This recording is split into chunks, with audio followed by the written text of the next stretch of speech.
दिन ब दिन हालात खराब होते जा रहे हैं। दिन ब दिन तुम मोटे होते जा रहे हो। चाहे जो हो, मैं तुमसे ही शादी करूँगा।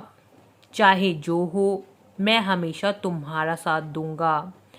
नमस्कार दोस्तों, आपका मेरे इस चैनल में स्वागत है। आज की वीडियो में हम कवर करेंगे इन दो सेंटेंस स्ट्रक्चर को, जिसमें पहले स्ट्रक्चर में हम देखेंगे दिन ब दिन वाले सेंटेंसेस, ऊपर वाले दो सेंटेंसेस, और दूसरे स्ट्रक्चर में हम देखेंगे नीचे वाले चाहे जो हो वाले सेंटेंसेस को हम कैसे बना सकते हैं। इसके साथ ही हम देखेंगे एक और छोटी सी चीज़ जिससे आपकी इंग्लिश में काफ़ी ज़्यादा इम्प्रूवमेंट होगी, तो ज़रूर बने रहिएगा इस वीडियो के अंत तक। सबसे पहले स्टार्ट करते हैं हमारा फर्स्ट इंग्लिश स्ट्रक्चर, दिन ब दिन। दिन ब दिन वाले सेंटेंसेस बनाने के लिए आपको जिस स्ट्रक्चर का यूज़ करना होता है उसमें हम सबसे पहले लिखते हैं सब्जेक्ट। सब्जेक्ट वो होता है जिसके बारे में हम उस सेंटेंस में बात कर रहे हैं।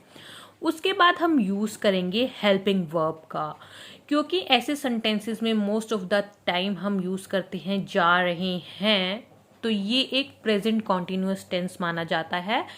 तो इसके अंदर मोस्ट ऑफ द टाइम जो हमारी वर्ब यूज़ होती है वो इज़, एम या आर होती है, और इनमें से हम कौन सी चूज़ करेंगे वो डिपेंड करता है हमारे सब्जेक्ट पे। उसके बाद हम लिखते हैं वर्ब। वर्ब मतलब हम जो भी कार्य करने के लिए बोल रहे हैं उस सेंटेंस में, प्लस वर्ब के साथ आईएनजी की फॉर्म का यूज़ किया जाता है। और उसके बाद हम यूज़ करते हैं अगर कोई और सेंटेंस, कोई और वर्ड्स हैं इस सेंटेंस में, जैसे यहाँ पर है खराब, ऐसी इस तरह के अदर वर्ड्स को हम वर्ब के बाद लिखते हैं, और सबसे एंड में हम लिखेंगे डे बाय डे। तो चलिए करते हैं इसका एग्जाम्पल, जिससे आपको बहुत ज़्यादा क्लैरिटी मिलेगी। दिन ब दिन हालात खराब होते जा रहे हैं, तो इस सेंटेंस में हम बात कर रहे हैं हालात खराब होने की। तो हमारा सब्जेक्ट क्या है? हालात। हालात के लिए हमने यहाँ पर थिंग्स यूज़ किया है, आप सिचुएशन भी यूज़ कर सकते हैं। थिंग्स यूज़ करने के बाद अब हमें चूज़ करनी है अपनी हेल्पिंग वर्ब। हेल्पिंग वर्ब यहाँ पर लगेगी आर। उसके बाद हम लिखेंगे अपनी वर्ब और वर्ब के साथ आईएनजी, थिंग्स आर गेटिंग, और उसके बाद अदर वर्ड्स। यहाँ पे अदर वर्ड्स है वर्स। वर्स हमने यूज़ किया खराब के लिए, और उसके बाद सबसे एंड में हम लगाएंगे day by day. Day by day का मतलब होता है दिन ब दिन। सो हमारा सेंटेंस क्या बना? Things are getting worse day by day. Next हमारा सेंटेंस है दिन ब दिन तुम मोटे होते जा रहे हो। सबसे पहले हम देखेंगे सब्जेक्ट। सब्जेक्ट यहाँ पर है तुम। तुम के लिए हमने यूज़ किया यू। उसके बाद हम सिलेक्ट करेंगे हमारी हेल्पिंग वर्ब को। यू के साथ हम हेल्पिंग वर्ब लगाते हैं आर। उसके बाद verb plus ING, you are getting. उसके बाद हमारे अदर वर्ड्स फैट, क्योंकि यहाँ पर मोटा है, मोटे के लिए हमने यूज़ किया fat. You are getting fat day by day. दिन ब दिन तुम मोटे होते जा रहे हो। आई होप आपको ये सेंटेंस स्ट्रक्चर समझ में आ गया होगा। अगर आ गया है तो अब आपको इस सेंटेंस की इंग्लिश बनाने में बहुत ज़्यादा आसानी होगी। दिन ब दिन मैं आलसी होती जा रही हूँ। इस सेंटेंस स्ट्रक्चर को इंग्लिश में कन्वर्ट करके कमेंट सेक्शन में ज़रूर लिखकर भेजिएगा, और अगर कोई कन्फ्यूज़न है तो वो भी आप क्लियर कर सकते हैं कमेंट सेक्शन में क्वेश्चन पूछ के। हम मूव ऑन करते हैं अपने नेक्स्ट सेंटेंस स्ट्रक्चर की तरफ। हमारा नेक्स्ट सेंटेंस स्ट्रक्चर था चाहे जो हो। चाहे जो हो के लिए हम यूज़ करते हैं नो मैटर व्हाट। तो आपको सेंटेंस बनाने के लिए सबसे पहले यही यूज़ करना है, नो मैटर व्हाट। उसके बाद हम लिखेंगे सब्जेक्ट। सब्जेक्ट वही जिसके बारे में हम बात कर रहे हैं। उसके बाद हम हेल्पिंग वर्ब लिखेंगे, और यहाँ पर हेल्पिंग वर्ब जो होगी मैक्सिमम केसेस में विल, क्योंकि हम फ्यूचर की बात कर रहे हैं यहाँ पे, तो आप मैक्सिमम केसेस में विल का यूज़ कर सकते हैं। लेकिन अगर कोई सलाह वगैरह देने की बात हो रही है तो हम शुड का यूज़ भी कर सकते हैं। तो वो डिपेंड करता है सेंटेंस की सेंस के ऊपर। उसके बाद हम यूज़ करते हैं एडवर्ब। एडवर्ब क्या होती है? जो हमें वर्ब के बारे में ज़्यादा अधिक जानकारी देती है। वो मैं एग्जाम्पल में आपको डिटेल में इसके बारे में एक्सप्लेन करूँगी। उसके बाद हम यूज़ करेंगे वर्ब की फर्स्ट फॉर्म, जो भी हम कार्य कर रहे हैं उसकी फर्स्ट फॉर्म। और फिर उसके बाद अदर वर्ड अगर कोई उस सेंटेंस में है। Let's do example to understand it further. चाहे जो हो मैं तुमसे ही शादी करूंगा।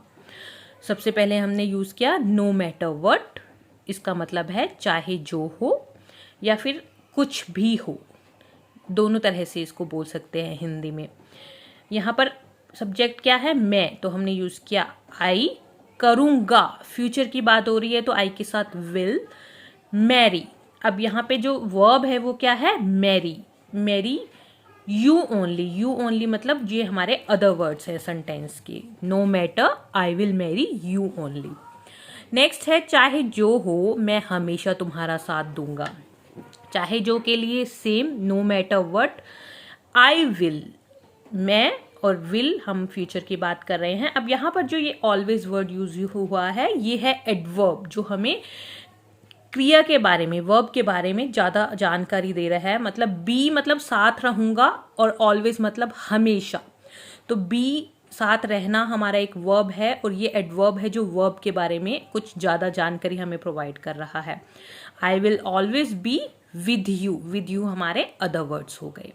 सेम सेंस में अब ये जो हमारा थर्ड सेंटेंस है इसमें हम कुछ करना चाहिए की बात कर रहे हैं, सजेशन की बात कर रहे हैं, तो इसमें हम वर्ब को चेंज कर देंगे, विल की जगह शुड। देखते हैं, चाहे जो हो आपको पीछे नहीं हटना चाहिए, नो मैटर व्हाट। अब यू के साथ हमने यूज किया शुड और यहाँ पर नहीं की बात हो रही है तो you should not back out.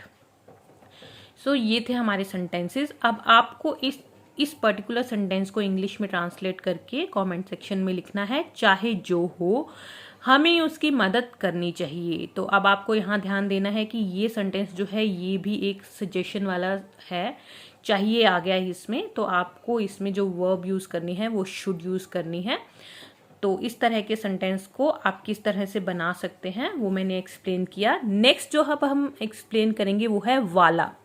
इस पर्टिकुलर शब्द को हम अपने दिन में बहुत बार यूज़ करते हैं, जैसे कि आप मार्केट में कुछ शॉपिंग करने जाते हैं तो आपको बोलते हैं ये वाला चाहिए या वो वाला चाहिए या काला वाला चाहिए।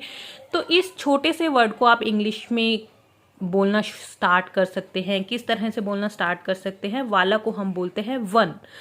जैसे मुझे ये वाला चाहिए तो आपको बोलना चाहिए दिस वन, वो वाला चाहिए दैट वन, काला वाला चाहिए ब्लैक वन, पीला वाला चाहिए येलो वन। तो इस तरह से धीरे धीरे अपने वर्ड्स को मूव ऑन करना शुरू कीजिए इंग्लिश में। धीरे धीरे आपकी इंग्लिश में बहुत जल्दी इम्प्रूवमेंट हो जाएगी। तो आज से हम शुरू करेंगे, वाला को वन बोलने की कोशिश करेंगे, this one, that one, black one, yellow one, etcetera. तो ये था हमारा आज का वीडियो। आपको वीडियो कैसा लगा वो ज़रूर बताइएगा कमेंट करके, और अपने सेंटेंसेस को इंग्लिश में ट्रांसलेट करके ज़रूर कमेंट कीजिएगा। और अगर वीडियो पसंद आया तो इसे अपने दोस्तों के साथ शेयर ज़रूर कीजिएगा। मिलते हैं हमारे नेक्स्ट वीडियो में।